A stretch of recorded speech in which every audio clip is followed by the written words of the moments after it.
everybody? Good. Wonderful. Good to see you all. It looks so great and peaceful out here. I'm Beverly Burnett, and I grew up in Rocky Mount. My grandfather, grew up in Pender County, and his father was one of those U.S. colored troops. I've been to D.C. and pulled his folder, and if anybody has any relative who has gone to war, go there and find out more about the relative, the man who fought in many wars, and feel great at the contributions that they made. I'm going to do like one of my storytelling friends. I'm going to Africanize another story. The story is from the 1700s, but it's a Tolstoy story. That's a lot to say. A Tolstoy story, who was a Russian man, but I'm going to make it be a Wilmington story off the coast of North Carolina. It seems that somewhere after slavery ended, there were 3 or 4 little men who had let themselves live right off the coast, probably somewhere near Calabash, I think, somewhere out there where they could live peacefully by themselves. And so during a trip around the coast headed toward South Carolina, the Gullah country, one of the people who was on this trip was a minister. I'm going to call him Reverend Barber, if anybody knows who Reverend Barber is. and they were on this ship taking a little tour. And somebody said, way over there, you can hardly see it, way over there, 3 little men, like hermits. They live over there for their own satisfaction and safety. So this man, this minister said, can the ship come over there and let us see it? I want to get off. And so they persuaded the ship captain to guide the ship close enough that a boat could row them over, 3 or 4 people rowed them over to that little island. Well, when they got over there, they saw these 3 little men standing, waving, because they saw them coming. And he landed, and they welcomed him, and they said, Father, we really are wanting for you to teach us the words we've forgotten in all these years. There were 3 little miniature men with ragged clothes, and there they were, eager for the Father to teach them the Lord's Prayer. They said, we've forgotten the words in all of these years. And so all day, the minister worked with them and helped them cut down trees and worked with them as they cooked. And just the whole lifestyle, he incorporated himself and his talent and energy with these 3 little men. At the end of the day, they had a meal. And at that time, the ship was close enough now for them to be rowed back to the ship.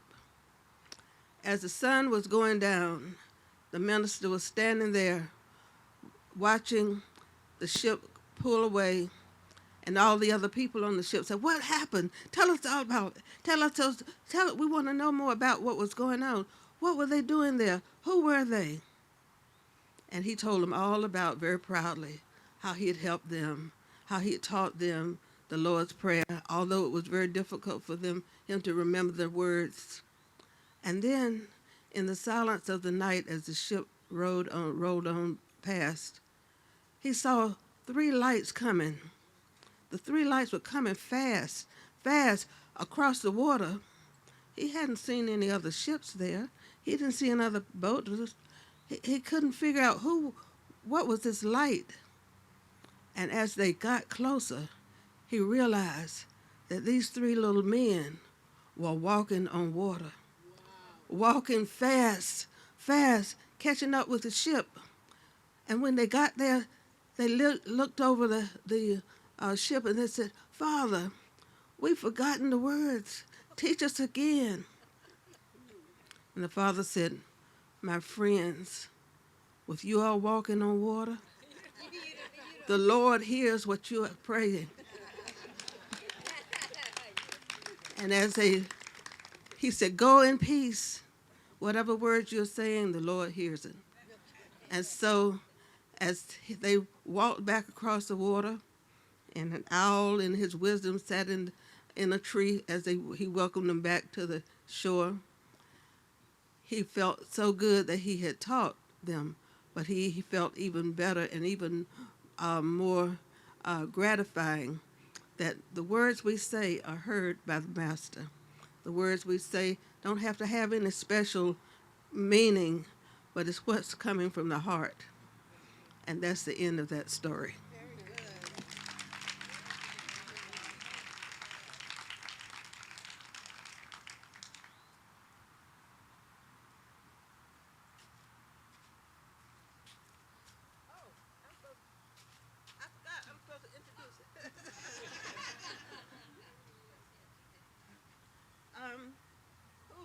Who's first?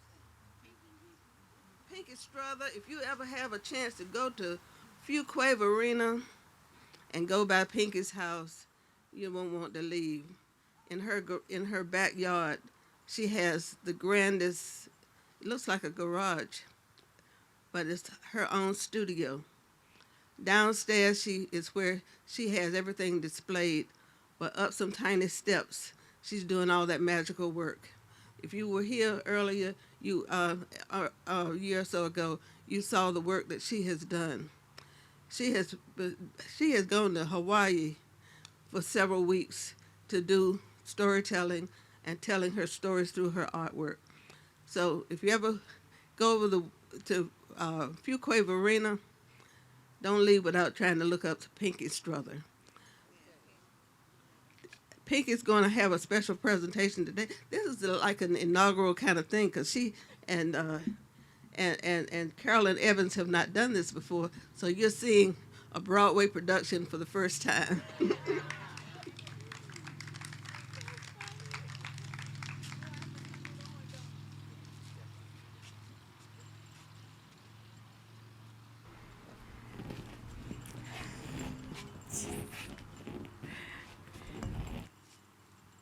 Good evening.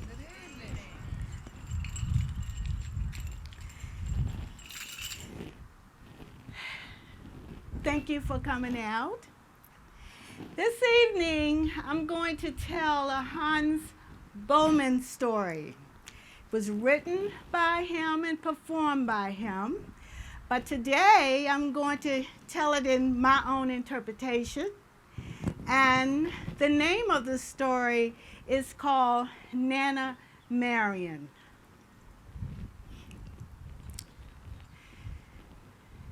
Kara Walker was a man of the Sunji tribe near the river Niger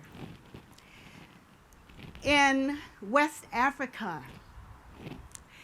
He was very tall and stronger than most men in his tribe. He had a beautiful, beautiful daughter. Her name was Nana Marion. Now, he taught her all matters of things. He would take her down to the river Niger, near the sandbank, and he would say, "Look at the fish. What kind of fish is that? And that, and that." And she would say, "Well, that's a carp, and that's a spot fish, and that's a so-and-so, and that's a such and such." He said, "Well, is that male or female?" She would say,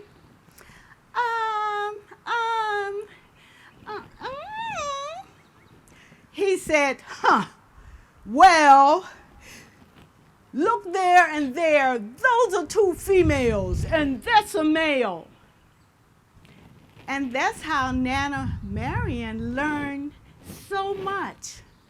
Not only that, her father taught her magic spells, unknowing that she was born with magic spells within her.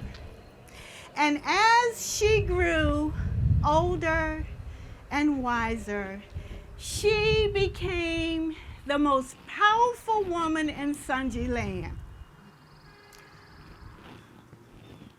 Now, not far away, near the river Niger, there lived a master who assumed the form of a hippopotamus.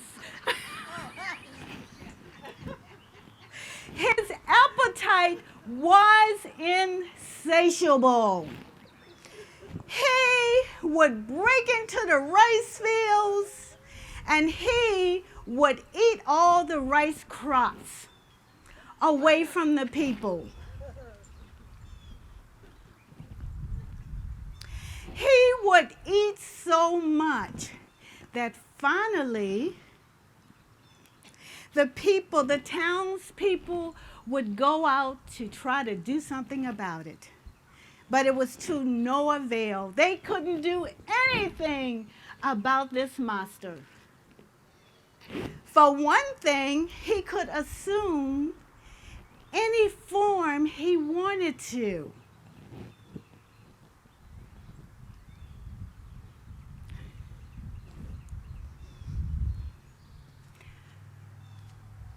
Things got so bad that the people starved to death from this master. Well, Karamega decided he had to do something about this master. And so he was known for his lances. He was known for his lances, and he sharpened his lances.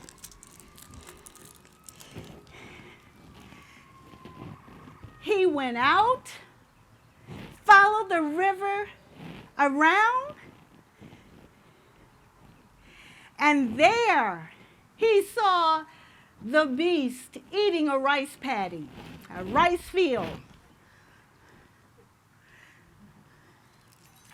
When the monster saw him, he had around its neck coils of fire.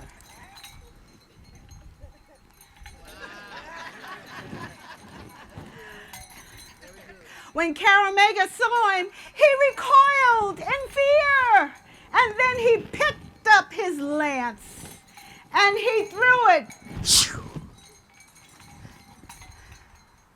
The lance vanished in the flames. And he said, oh. He picked up another lance and he threw it. And it vanished in the flame. He threw another and it vanished in the flame. And he threw another and another and another. And pretty soon, all of his lances had vanished in the flame. The hippopotamus looked at him with scorn, turned his back, trotted away, and ate another rice field.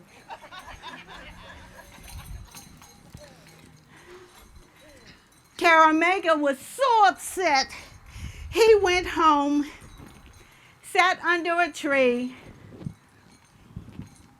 and thought about it. Let's see, what am I going to do with this beast? He burned all my lances. I know. I will call for the great hunter from the Tama tribe. His name is Digimeo Fasifazi. And he has 120 dogs. So he called for the great hunter. The great hunter came and he asked him, Fasifazi, I tried and he burned my lances, but I know you can get him with your 120 dogs? Fuquay-Varina said, I know I can get them with my dogs. So each dog was chained together with a brace on his neck. But that night they decided to have a banquet first before they went out on this hunt. And so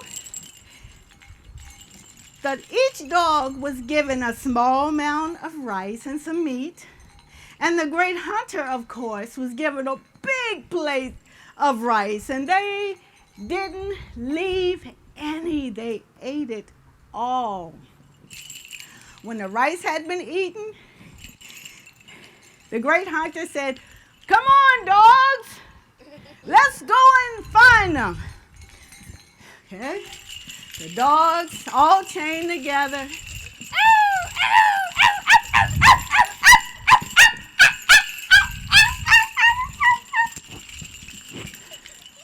When the dogs picked up their scent, the hunter released one of them. "Get him!" He jumped at the monster, and the monster gobbled him whole. And then, what? Okay, see if you can get this one.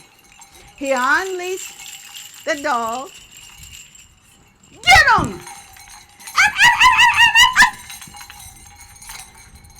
The monster gobbled it whole. What? Okay. He unleashed another dog.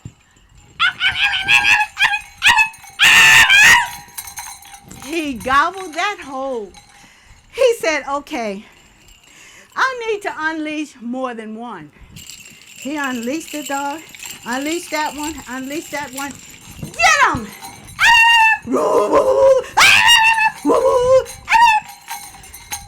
The monster took them on one at a time and gobbled each one whole.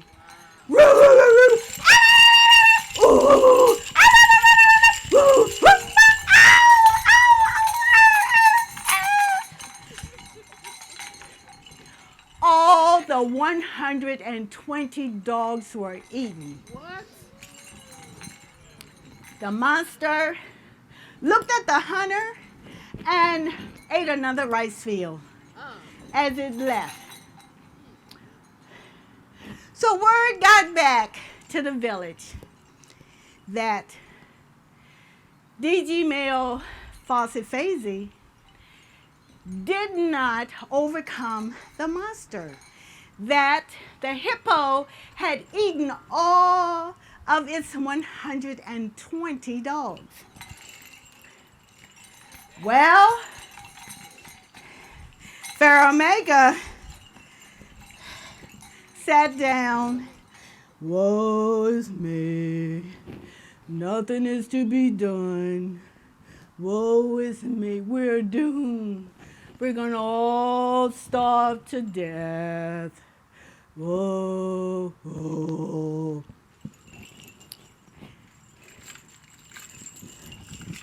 At this time, his daughter comes up and says, "Well, so nothing is to be done?" Her dad said, "No, not a thing." "And so the hippo ate all your lances, huh?" "I'm afraid so." "And the hippo ate all the 120 dogs, I hear." "I'm afraid so. We're doomed. Nothing is to be done." So Nana Marion said, "Well, I'll not waste time, I'll go to its hunts and see what I can see. He said, do, daughter. So Nana Marion gathered up whatever she needed, and she started out to find where the hippo lived. She walked down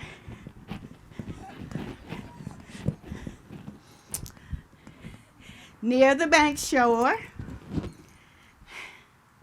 and when she saw him, he was eating a rice field. He said to her, "Hello, I know why you've come." She said, "Good day."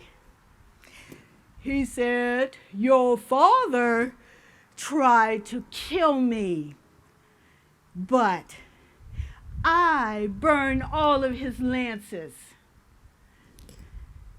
He said, "The great hunter tried to kill me, and for that presumption, he lost all of his 120 dogs. And now you, a woman, think you can do what no man can do?" Well, we'll see. Prepare to do battle, and when I'm done, no one will be left standing to tell the story but me. So, he got ready for battle.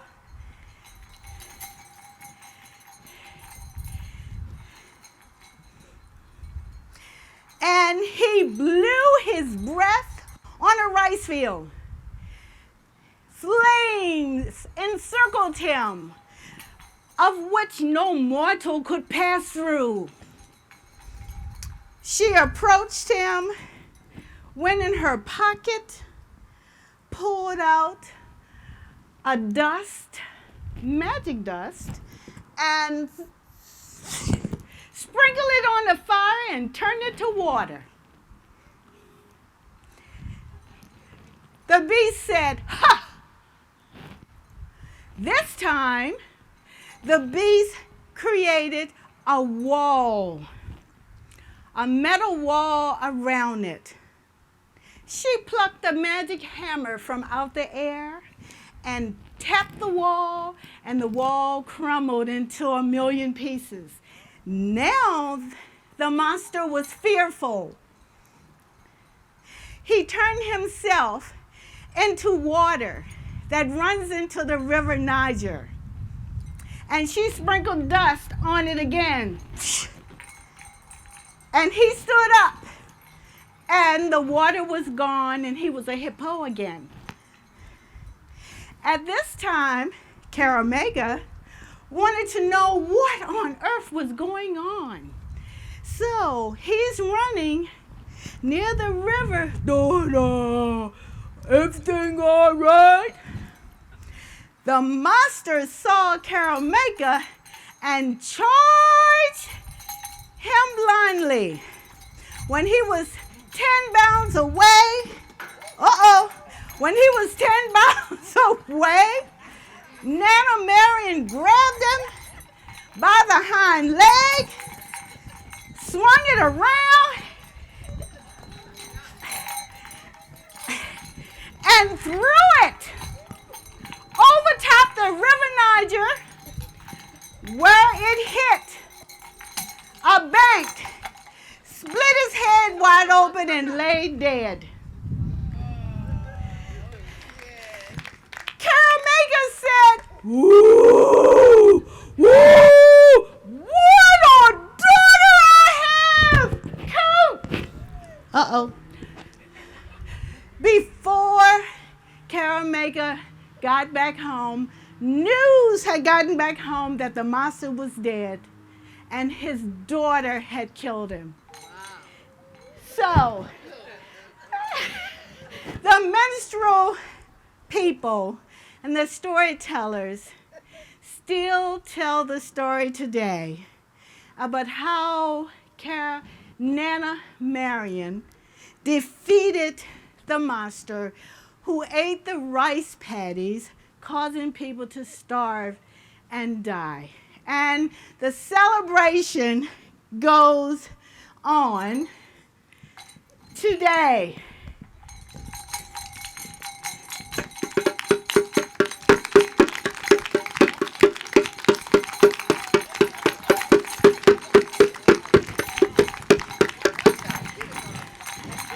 The moral of the story is never ever estimate the power of a woman.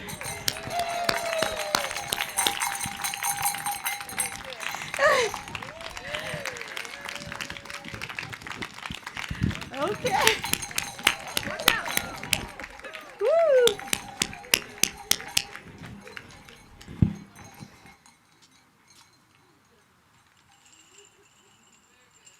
Y'all, you're going to see a Broadway production.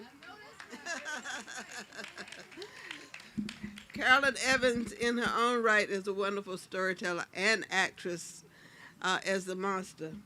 And Pinkie Struther, a wonderful artist and also an actress as well. Now, coming to the stage is one of your own, Joyce Grear. Everybody who's ever lived in Wilmington or been here to visit knows Joyce Grear. I met Joyce Grear 30 years ago, and at one point she was acting in a movie that my daughter filmed some years ago. And so now, without further ado, Joyce Grear, give her a hand. Thank you, Beverly. Good evening. I wanted to share this. It's a pamphlet that used to go out. These are the three historically famous black females that I have dressed up and portrayed since 1980. I was first Harriet Tubman in 1980. And it came to my mind when I came across this that each of these females in their place in history made contact with many famous people. The first one, Phyllis Wheatley, well known in Boston, came in on a slave ship, a little girl crying on the auction block, and was purchased and taken home by the Wheatley family, who quickly realized they had a genius on their hands.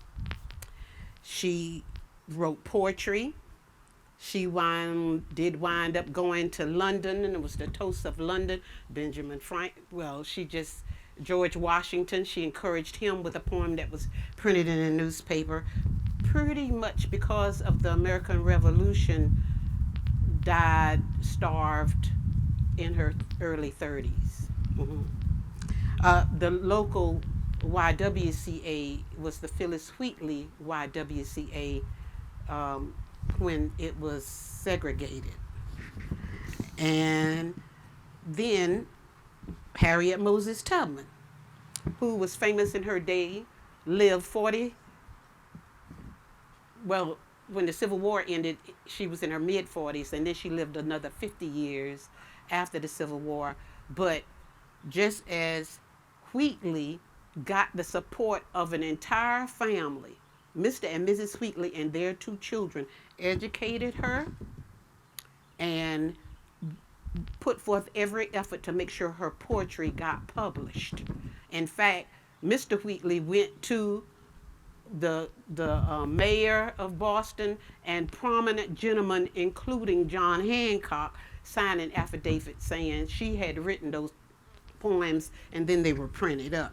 Now, of course, Harriet Tubman went running outside of the Maryland Bucktown area in which she grew up was born and grew up, and it was the whole Quaker community who supported her. And even after the Civil War ended, and she was a spy, a scout, led men, troops behind Confederate lines, she had to support to build a home. She was known by all the women who were a part of the suffrage movement. And I'm sharing a little bit on each of their lives because behind each one of these women and the opportunities they were given were people who had their back, who educated them, loved them, helped them run, helped them hide. Harriet Tubman on that Underground Railroad. And then the last person that I dressed up and pretended to be for a couple of years was Mary McLeod Bethune.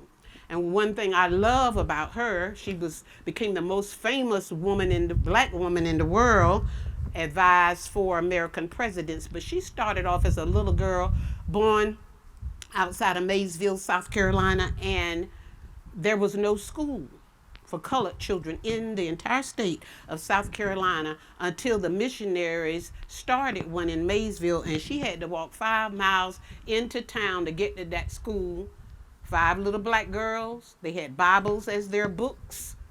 And when she graduated after 3 months each year, she graduated knowing all that woman could teach her, that teacher could teach her. And her story says that she knelt down in the fields and prayed for the opportunity to have more education. And this is how that prayer was answered.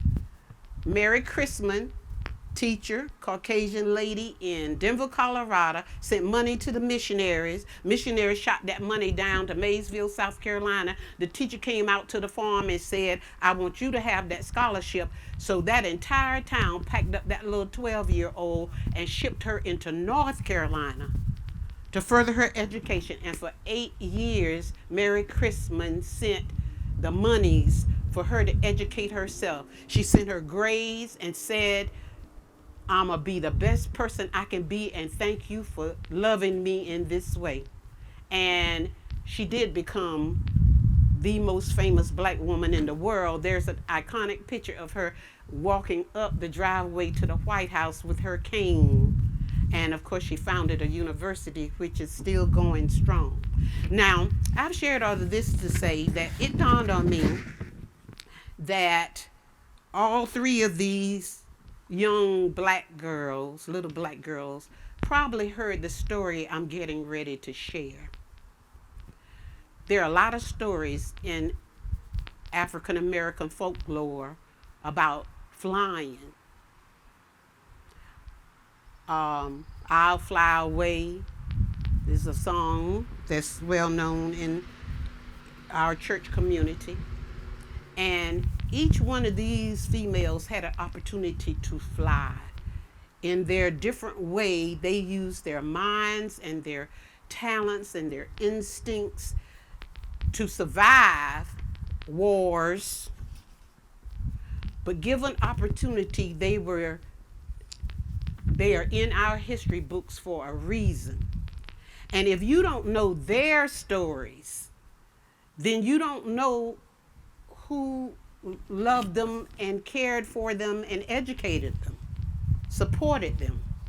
And I like to think that this story that I'm going to share was a story that somebody shared with each one of them. And I hope that you will take the opportunity to read about each of the females and know their stories, because there are so many heroes and heroines in American history that we don't know about.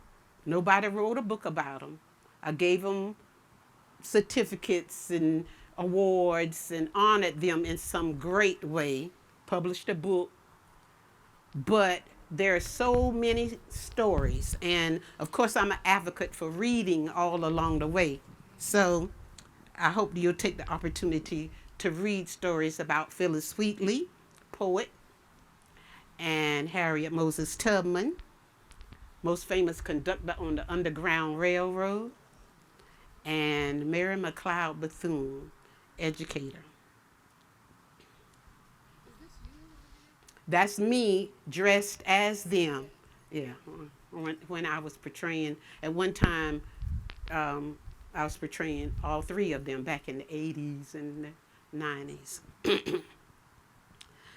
The People Could Fly by Virginia Hamilton. They say the people could fly. Fly. They say that long ago in Africa, some of the people knew magic, and they could step up on the air like climbing up on a gate. They could fly. Whew, fly. Like blackbirds across the fields, black shining wings flapping up there against that African blue.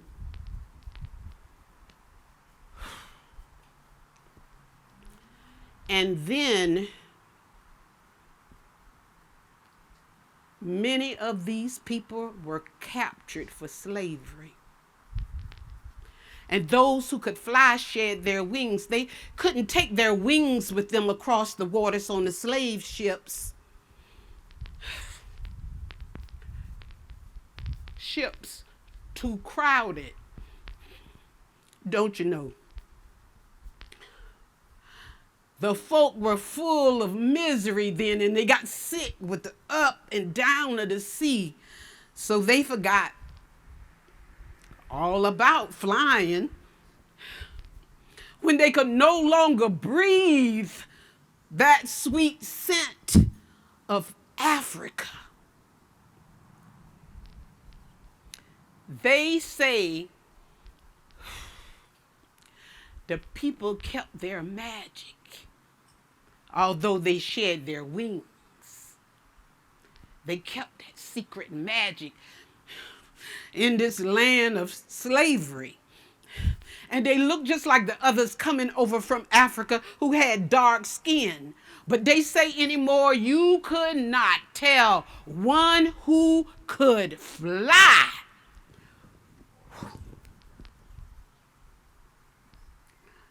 from one who couldn't.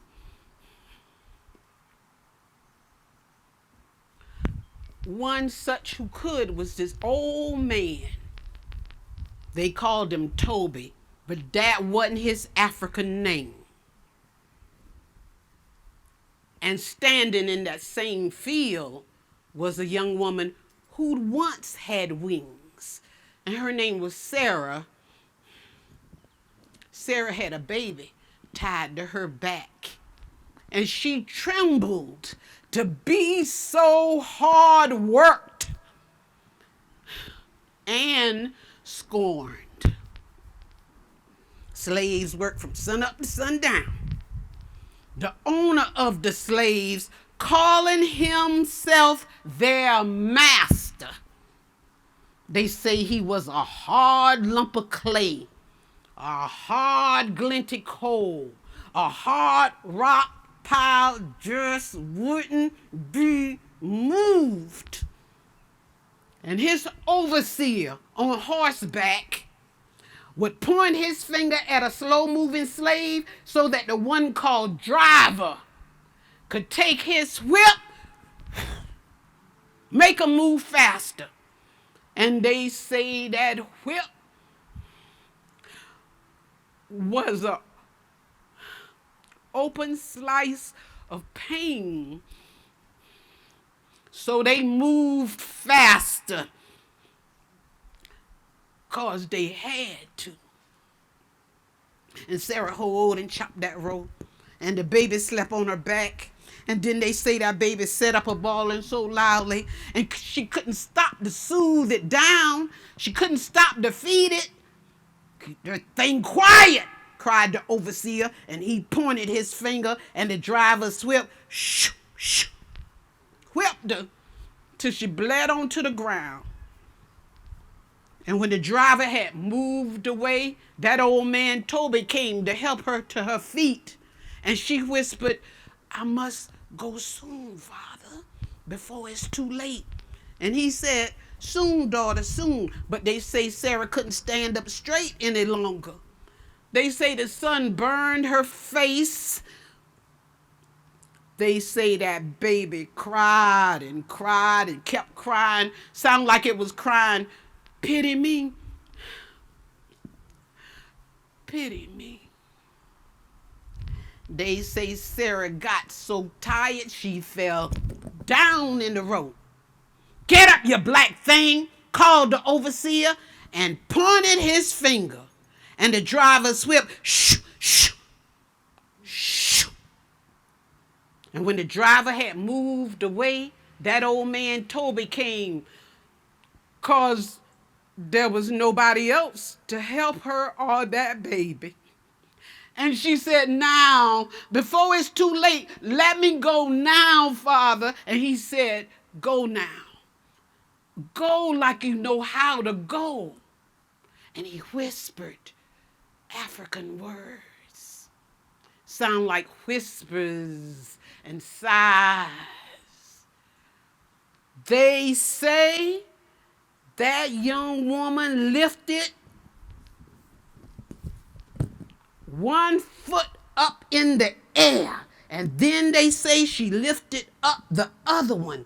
She started flying, clumsy at first. The baby was now held tightly in her arms, and then they say she felt that African mystery, and she started flying as free as a bird over those slave fields, over trees, flew away to be free. And nobody could believe it, but they seen it with their own eyes. She'd flown away.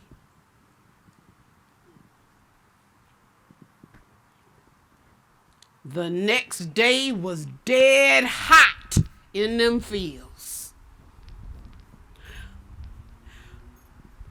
A young man slave fell from the heat,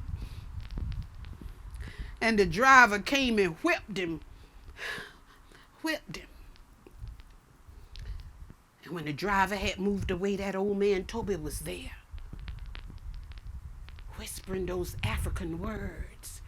And they say that slave man rolled over in the dirt of that field and flew away. And hours later, another one fell from the heat, and the driver whipped him. When the driver had moved away, Toby was there, whispering those African words. And they say that one rolled over in the dirt of the field and stepped up on the air. Seize that old man, seize him. I heard him say some magic words. Oh, the overseer come running, taking his gun from his hip place. Overseer came running. The driver uncurled his whip, ready to wrap around old Toby. They meant to kill old Toby. But Toby just threw back his head and laughed, threw back his head and said, don't you know who we are? Don't you know who we are? We are the people who fly. And suddenly there was a great outcry, and bent back, straightened up. Old and young alike who could fly joined hands, say like they would ring sing, but they didn't shuffle in a circle. They didn't sing. They all rose up on the air. They started riding the hot breezes, and Toby was there flying behind them. He was their seer, and his gaze fell below on the plantation where the slaves who could not fly waited, and their faces said, take us, Take us. We want to be free too. Take us. Please take us. But Toby didn't have time to teach him how to fly. They'd have to wait for a tubman and the chance to run for freedom. Goodbye, he called to them poor souls. Goodbye. And all of them in the air, flying gone. They flew away to be free. Well, the driver kept telling anybody who listened what had happened in the field. He kept saying, I'm telling you what I saw with my own eyes. They flew up in the air and flew off. I saw it. Overseer said it was a trick of the light. Said it hadn't happened. Owner kept his mouth shut. Wouldn't speak on it. And the people who could not fly told their children about the people who could fly. When they were finally free, 4 million free. When they were before the firelight, they did so love firelight and telling and freedom. And the children of the people who could not fly told their children about the people who could fly. And now, I, Joyce Grear, Best Actress from the class of 1966 at Williston Senior High School. Well, now I have shared this story with you.